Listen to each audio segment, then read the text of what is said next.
Katie's got a long background in corporates.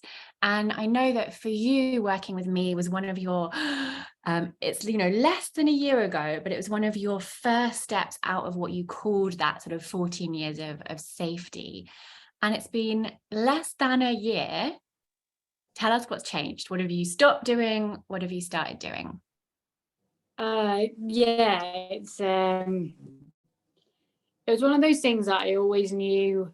It was a family business as well, so taking the leap after being there since I was 18 as well. So like it was a big decision that I made last year to still be bits involved, but my executive director role massively, well, step away from that. The difference sort of when with your programs and working with you was that you gave me this incredible sort of like holistic view of me, and taking a bit like Erica said, like I think you get almost conditioned to think in a certain way, and that things have to be a certain perspective, and what's right and wrong. And actually I was kind of feeling that I wasn't fitting in, so finding out that there was lots of different parts of me that I could really bring together, and actually utilize all of it was incredible. I'm now showing up on Instagram every day, and that was a big step because I had a lot of fear of what would my mum think, and so getting over that hurdle was a big one. And it's quite it is a simple thing that I do on Instagram every day. I turn up, and at the end of every day I say 3 things that I appreciate, and realistically it's not really for anybody else, it's just for me. But the feedback I've been getting has been effect. And it is nice to get that kind of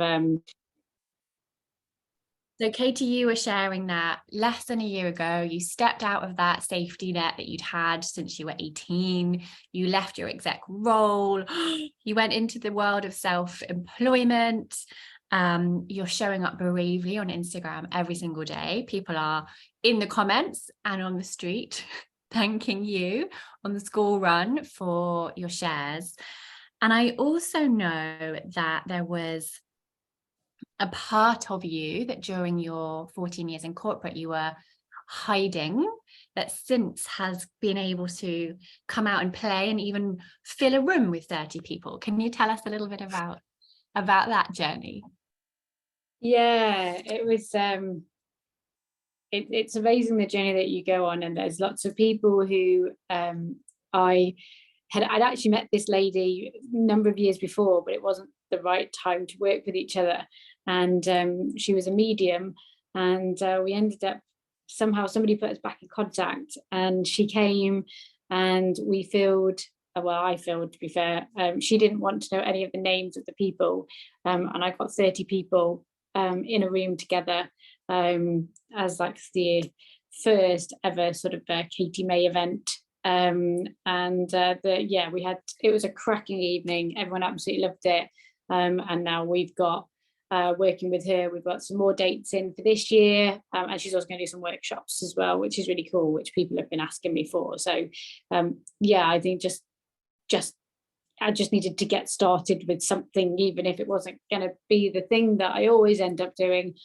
Just the fulfillment of the movement of doing something which was following a bit more of my soul passion was really very valuable. So valuable and amazing that you've been, hiding this psychic part, and then suddenly out she comes, and you're filling 30 people, inviting them to come hang out with a medium. Yeah, it was, the medium's incredible, to be fair to her, which helps. It was a very special evening that I will never forget. Beautiful. So I also know that, yes, there was this, opening the door to this psychic part of you, and also that this journey we went on together really helped you bring together various other disparate parts, different roles from your life, and sort of helped you see much more clearly the the way forward. Can you talk about how that process felt for you? Yeah, it was like an uncovering. I think is probably the best way I could describe it. So there's a big phrase of like, just trust the process. And so I just think I kind of trusted you implicitly to kind of hand over. And even when things felt a little bit icky and I was like, oh, do I really want to go to that place I've probably been hiding for a very long time? You kind of made it safe and easy and kind of simple to kind of actually go there. And then when the kind of inevitable freak out afterwards happens, there was that space to kind of share that and that be okay, and then get ready for the next bit afterwards. Yeah, and I think my feeling is resonating really with you was that I knew, as the others have said, that you were going to hold me to account, and I get that honest feedback of how things look, and the magical ability, I call it, that you have of like taking all the disparate parts, but it somehow all amalgamating into something so simple. It's genius. Why, thank you very much. So what I'm really interested in, what would you say to someone who is in that place of, but there are a million and one things I want to do, and Kate's going to try and like make me niche, and I don't want a niche. I want to be free. What would you say to them? Well, that was me before the call. I think you've used my exact words I said on the pre-call, which is hilarious, really. I think that for anybody who's feeling it, it's the possibilities that actually you don't necessarily have to choose. It's just how you phrase things to bring and amalgamate it all back together. So yes, there is sort of a niche of if that's the language people are kind of using, but it still gives you all the opportunities that you want. And I think for me, I definitely, well, that's a work thing, that's a home thing.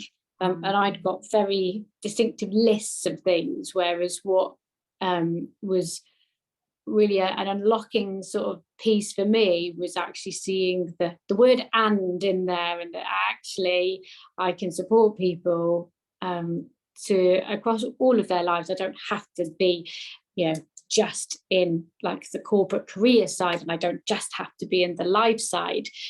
Actually, it's my passion is I like helping on all bits of it, and I can do that.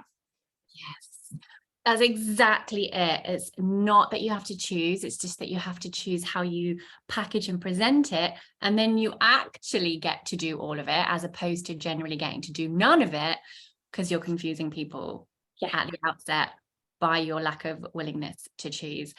Thank you for articulating that so beautifully, Katie. And how do people make sure they are watching your daily gratitude posts and more that you do? The best way is Instagram, and it's I'll put it in the chat as well, but it's at Katie Maybe.